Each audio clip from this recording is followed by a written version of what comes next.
Boa tarde a todos. Então, nós vamos começar a web palestra sobre cuidados para a pessoa com síndrome de Down na atenção primária. Quero agradecer o convite da equipe do Telesaúde Espírito Santo e o objetivo hoje é orientar os profissionais de saúde da atenção primária sobre os cuidados específicos da saúde das pessoas com síndrome de Down. A referência que a gente vai utilizar para essa webconferência são as diretrizes de atenção à pessoa com síndrome de Down do Ministério da Saúde, que está disponível online no site do Ministério da Saúde. Aqui está a capa de como é esse PDF. Bom, como introdução, eu gostaria de destacar que a síndrome de Down, ou trissomia do cromossomo 21, é uma doença genética e é a alteração genética do tipo alteração cromossômica mais comum nos seres humanos. E também a principal causa de dificuldade no desenvolvimento intelectual na população. A gente sabe que quando bem atendidas e bem estimuladas, a grande maioria dessas pessoas com síndrome de Down tem um grande potencial de viver uma vida saudável e plena de inclusão social. E por ser uma alteração frequente na população, aqui no Brasil, 1 em cada 600 a 800 bebês que nascem com síndrome de Down, independente de etnia, gênero ou classe social, ela precisa ser uma condição bem atendida e coordenada ainda na atenção primária. O termo síndrome significa um conjunto de sinais e sintomas. E Down é o sobrenome do médico inglês que descreveu esse conjunto de sinais e sintomas pela primeira vez. Então, hoje, quando a gente reconhece as características físicas de uma criança e define como síndrome de Down ou trissomia do cromossomo 21, é porque essas crianças compartilham sinais e sintomas semelhantes e que têm a mesma etiologia. Uma coisa que gera muita dúvida nos profissionais de saúde e nas famílias que têm alguma pessoa com síndrome de Down é se existe grau quanto à síndrome de Down. E nós falamos que não. Não existe, na comunidade científica, não se aceita que se atribua grau à síndrome de Down. O que a gente sabe é que cada indivíduo é um indivíduo e sofre variações do seu desenvolvimento, desde o contexto social, familiar, o meio ambiente, a estimulação que esse indivíduo recebeu, a educação, a componente nutricional. Isso a gente pode observar até mesmo entre gêmeos. Normalmente, esses gêmeos vão ser diferentes em algum contexto. Então, as crianças com síndrome de Down, elas são diferentes também por várias influências ambientais. Bom, como é que a gente classifica a síndrome de Down? A síndrome de Down, se a gente usar a classificação internacional de doenças, ela recebe o código Q90. Ela está nesse grupo. Toda a classificação, o capítulo Q00 até Q99, inclui as malformações, deformações e anomalias cromossômicas. E aí os itens Q90.0 até o Q90.9 descreve as diversas classificações da síndrome de Down. A especificação ela é vista pela alteração presente no cariótipo. Quando você não conhece ou ainda não sabe, você mesmo assim ainda pode fornecer o diagnóstico da síndrome de Down de maneira clínica e registrar no laudo o CID Q90.9.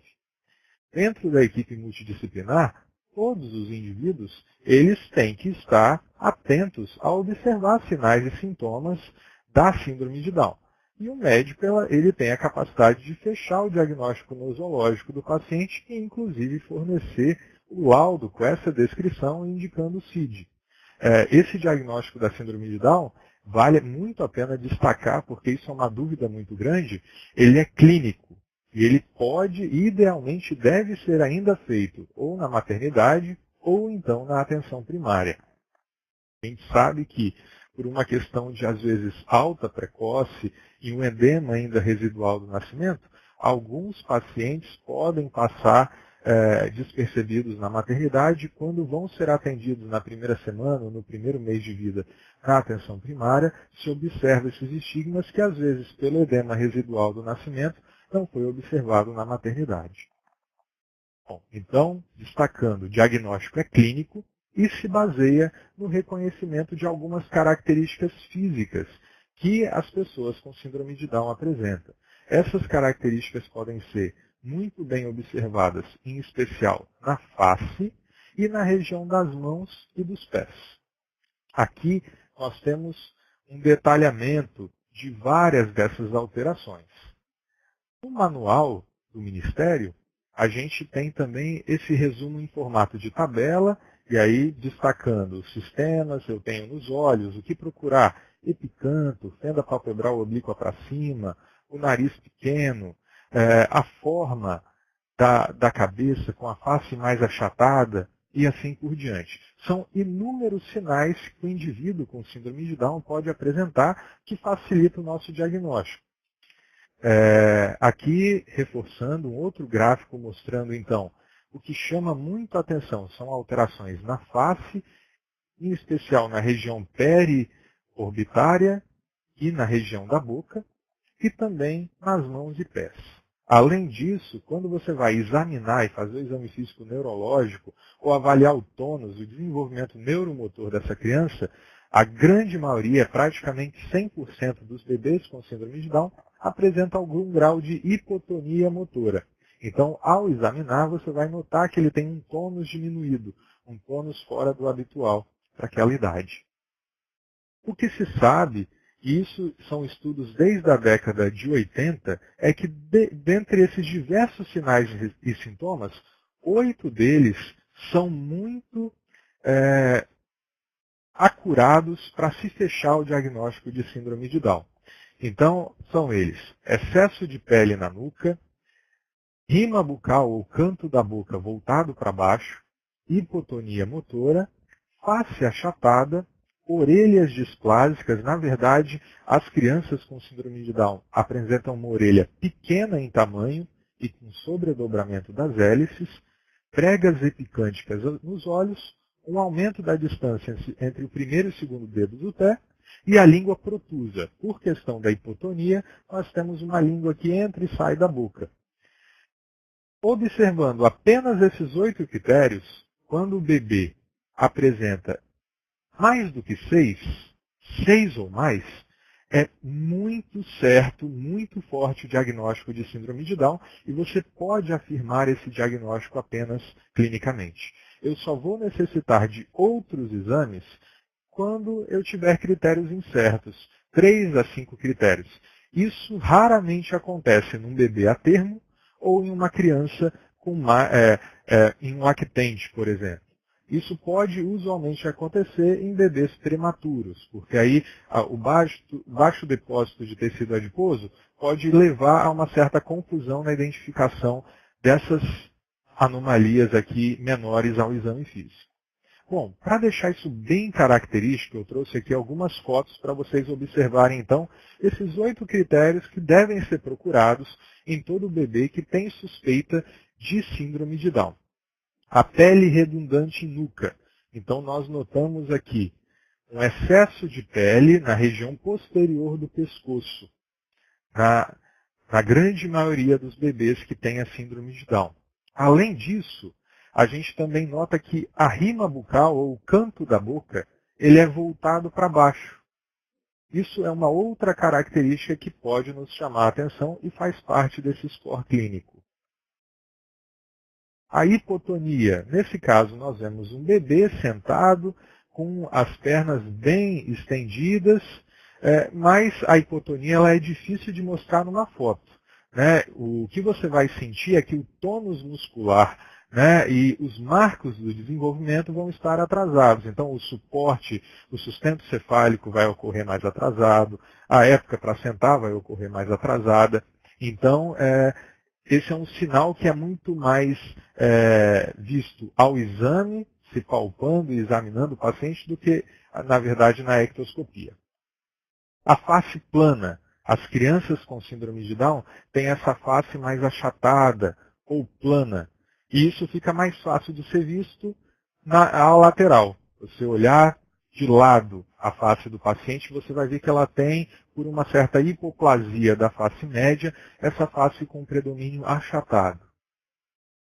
E as orelhas? Aqui está um exemplo característico de uma orelha de um paciente com síndrome de Down. É uma orelha pequena e essa região aqui da orelha que nós chamamos de hélice, essa região mais externa, ela apresenta um sobredobramento da hélice, como se tivesse uma dobra, uma prega na hélice. Aqui, novamente, numa criança, observando uma orelha pequena e a região da hélice apresenta-se mais espessada, com o sobredobramento. Além disso, um outro sinal muito comum nos bebês com síndrome de Down é essa pega redundante de pele no canto interno do olho, que nós chamamos de epicanto. E também um outro sinal que é bem característico, ao examinar os pés, nós notamos que existe um espaçamento acima do habitual entre o primeiro dedo do pé e o segundo dedo do pé, que é chamado de aumento da distância entre o primeiro e o segundo dedo dos pés, ou o espaço da sandália, que parece caber muito bem aquela faixa das sandálias. Uma outra característica muito presente, em especial nos lactentes, mas nos recém-nascidos, é a protusão da língua. Não é que seja uma macroglossia, um aumento verdadeiro da língua. Na verdade, o tamanho da língua das crianças com síndrome de Down é normal. Só que pela hipotonia, pela fraqueza do tônus motor, elas tendem a colocar mais, e em coordenação motora, a colocar mais essa língua para fora. Então, usualmente, essa saída da língua ela é intermitente. Fica, às vezes, com a linguinha para fora e depois ela bota a linguinha para dentro. Ou seja, quando eu identifico num bebê a termo ou numa criança 6 ou mais desses achados, pele redundante e nuca, cantos da boca voltados para baixo, hipotonia motora, face achatada, orelhas displásicas, epicanto nos olhos, aumento da distância entre o primeiro e segundo dedos e a protusão da língua, pelo menos 6 desses critérios, eu fecho um diagnóstico clínico de certeza para a síndrome de Down. O que também pode ajudar é buscar se a fenda palpebral ela tem uma inclinação para cima. Então, normalmente, a nossa fenda palpebral ela é horizontal, mas a fenda palpebral ela, na síndrome de Down pode ter uma inclinação para cima. E na mão também das crianças com síndrome de Down, em geral, nós temos 2 pregas transversas na mão.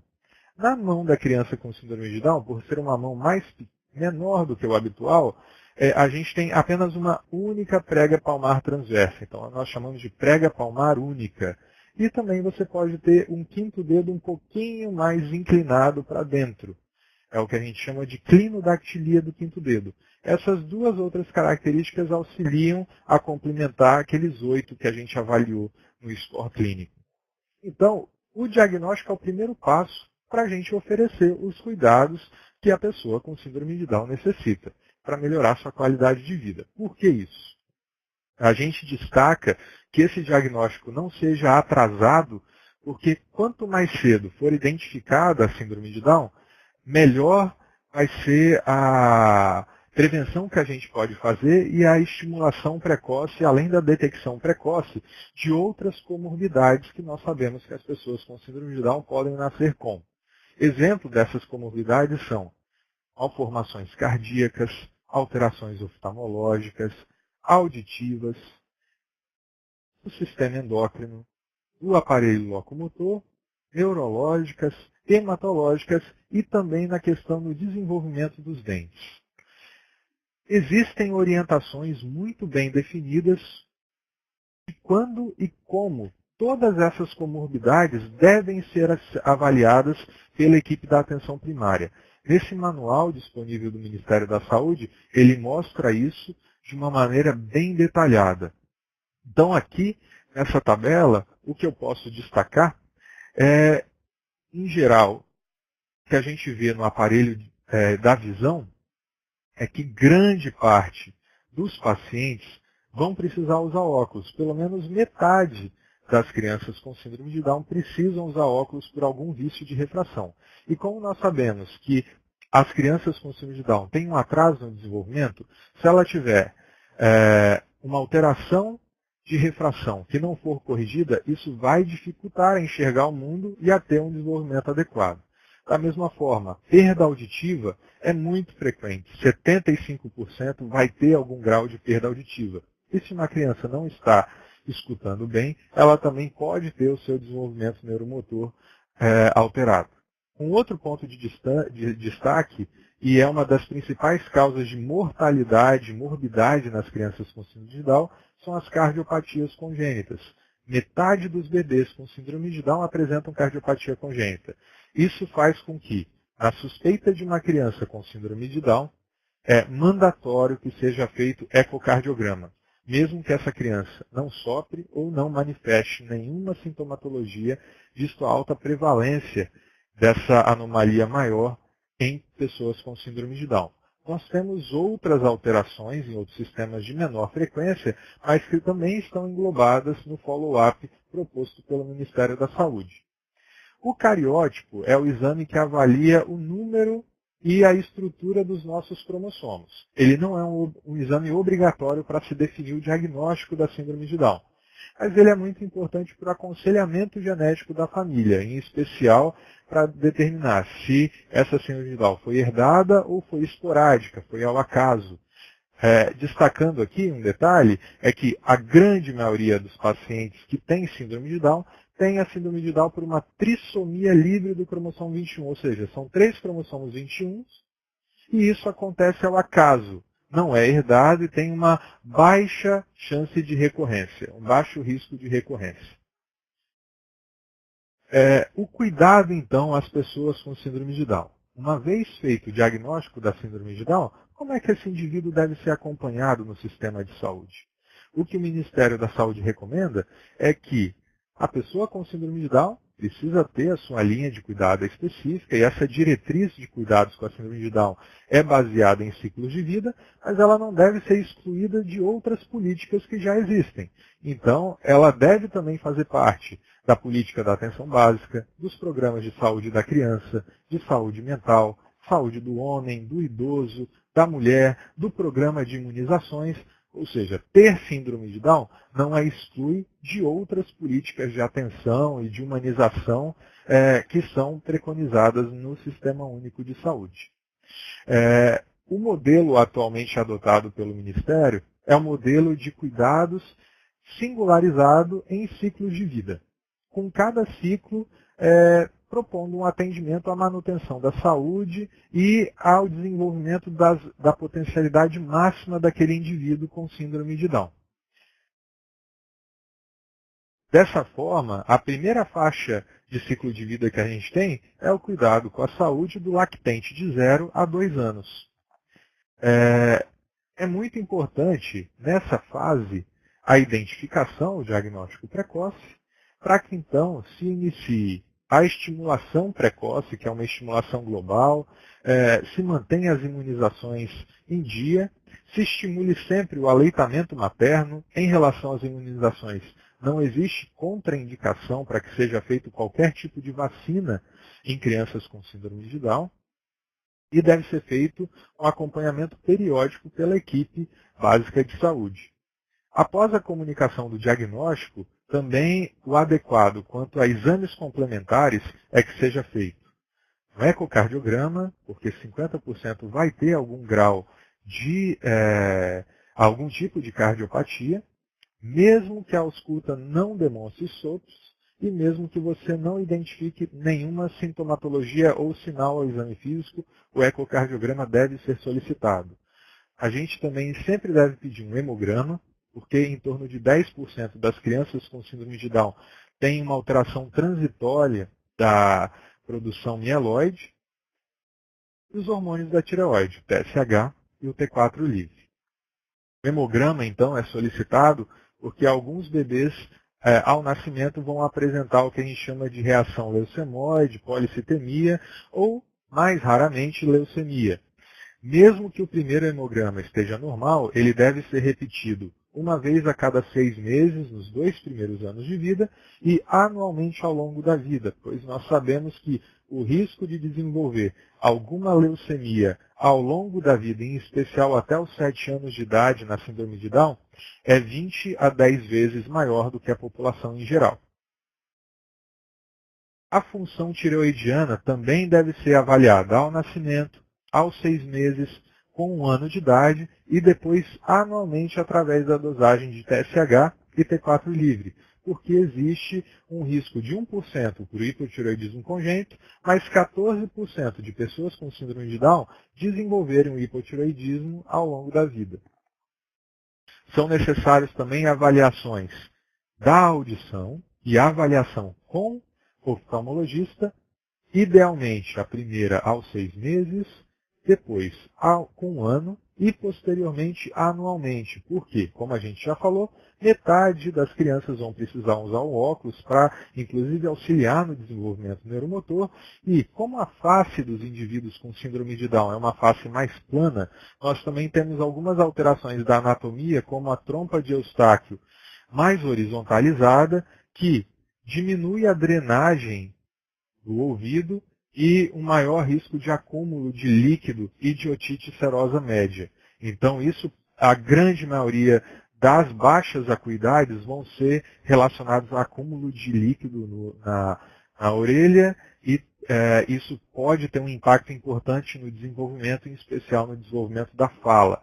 Ou seja, nós não podemos considerar que os atrasos que acontecem na síndrome de Down são só pelo Down. Às vezes nós temos que fazer esse acompanhamento e afastar outras comorbidades que também são comuns. A hipotonia muscular, como a gente já comentou, ela está presente em 100% dos bebês com síndrome de Down e tem uma tendência a diminuir com a idade. Porém, o papel da equipe de saúde é encaminhar para uma estimulação precoce, uma estimulação global. Essa estimulação engloba fisioterapia motora, fonoterapia, terapia ocupacional e que vai tentar desenvolver o máximo de potencial daquele indivíduo. E aí eu quero destacar que no nosso estado, a grande parte dos municípios ele é atendido por APAES ou associações pestalozzi. Então, o ideal é que a equipe da atenção primária já faça, desde o primeiro atendimento, um referenciamento para a estimulação precoce, tanto para a APAE quanto para a associação pestalozzi. Além dessas associações que estão distribuídas nos nossos municípios, o que eu quero destacar e convidar a vocês a conhecerem e também indicar para as famílias é a Associação Vitória Down. Essa é uma associação beneficente, formada por pais de pacientes, de pessoas com síndrome de Down, ou seja, são pais que dão suporte a outros pais. Então eles fazem também um suporte social, socioafetivo, muito importante para essas famílias, um acolhimento também que complementa o acolhimento feito pela equipe de saúde. Na primeira infância, a gente também tem que orientar sobre posicionamento correto do pescoço, pela hipotonia, para o pescoço não ficar pendente e correr a gente ter risco de lesão medular devido a uma certa instabilidade atlantoaxial. O calendário de vacinação para a síndrome de Down segue o Programa Nacional de Imunização e inclui vacina contra catapora, reforços, doses para hepatite A e também o palivizumab no caso de ser prematuro ou apresentar cardiopatia congênita. Destacando que as pessoas com síndrome de Down possuem gráficos de perímetro cefálico, altura e peso distintos das que estão presentes na carteira da criança, habituais. Então é importante imprimir o gráfico específico para quem tem síndrome de Down, para que você não classifique aquele indivíduo como baixo peso, ou baixa estatura, ou microcefálico, se você utilizar o gráfico habitual. Os gráficos mais recentes, eles estão disponíveis tanto nesse material do Ministério da Saúde, mas vocês podem encontrar online nesse site www.movimentodown.org.br. A saúde da criança, de 2 aos 10 anos, a gente sempre tem que destacar uma questão de vida saudável, alimentação saudável, higiene do sono, prática de exercício físico, autocuidado, estimular a socialização, estimular a escolaridade, que essas crianças sejam inseridas na escola usual, escola habitual e complementem as ações de estimulação na APAE ou na pestalose, não fiquem isoladas ou restritas apenas ao acompanhamento nessas instituições. E também manter o acompanhamento anual com solicitação de hemograma, TSH, T4 livre e as avaliações da acuidade visual e a acuidade auditiva, anualmente dos 2 aos 10 anos.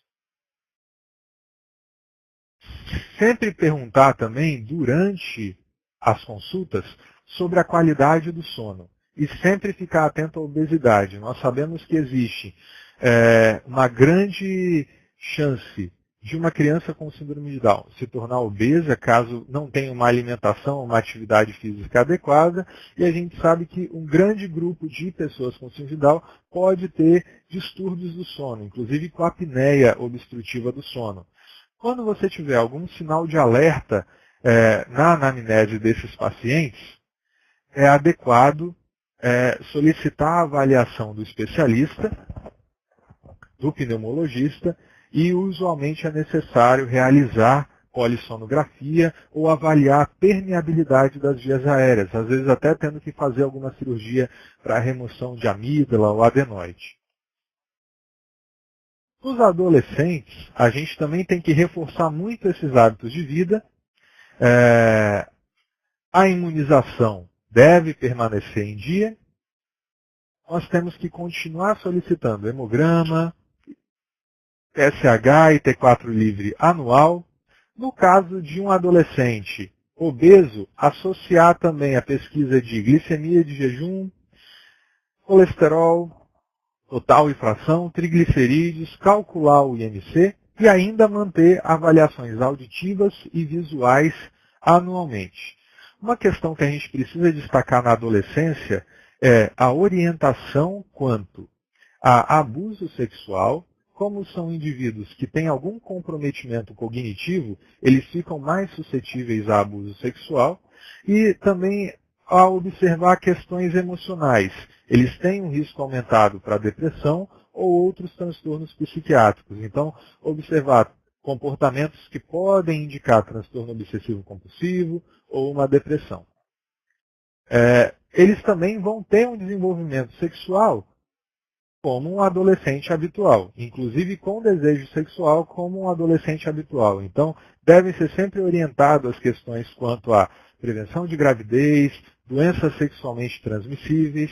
As meninas devem começar acompanhamento com o ginecologista se tiverem atividade sexual. No adulto e idoso, a gente continua fazendo o acompanhamento, triando com hemograma, hormônios da tireoide. No caso de obesidade também, fazendo os mesmos exames, reforçando as indicações para prevenção ou tratamento de obesidade e, em especial na idade adulta, o que nós temos que nos preocupar é com triagem para depressão ou, caso ocorra alguma deterioração do estado mental, nós sabemos que a população de adultos com síndrome de Down tem um risco aumentado de desenvolver Alzheimer, né, em estágio mais precoce, podendo se iniciar a partir dos 40, 45 anos, por uma questão de um envelhecimento precoce dos indivíduos que têm o diagnóstico de síndrome de Down. O bom desse manual do Ministério é que ele tem tabelas onde ele resume todos os exames, avaliações complementares, imunização e orientações na questão de educação que devem ser fornecidas às famílias e aos indivíduos com síndrome de Down por faixa etária. Então, no recém-nascido, ele tem um resumo dos exames, das avaliações, das imunizações e do que deve ser feito de educação com essa família, com as crianças de 1 a 10 anos também, com os adolescentes, com os adultos e com os idosos, o que facilita muito uma consulta rápida no atendimento na atenção primária. Então, com esse cuidado integral com a saúde da pessoa com síndrome de Down, o resultado final é que eles tenham uma saúde física e mental adequada com o desenvolvimento da sua autonomia e inclusão social, ou seja, que eles tenham e vivam uma vida plena.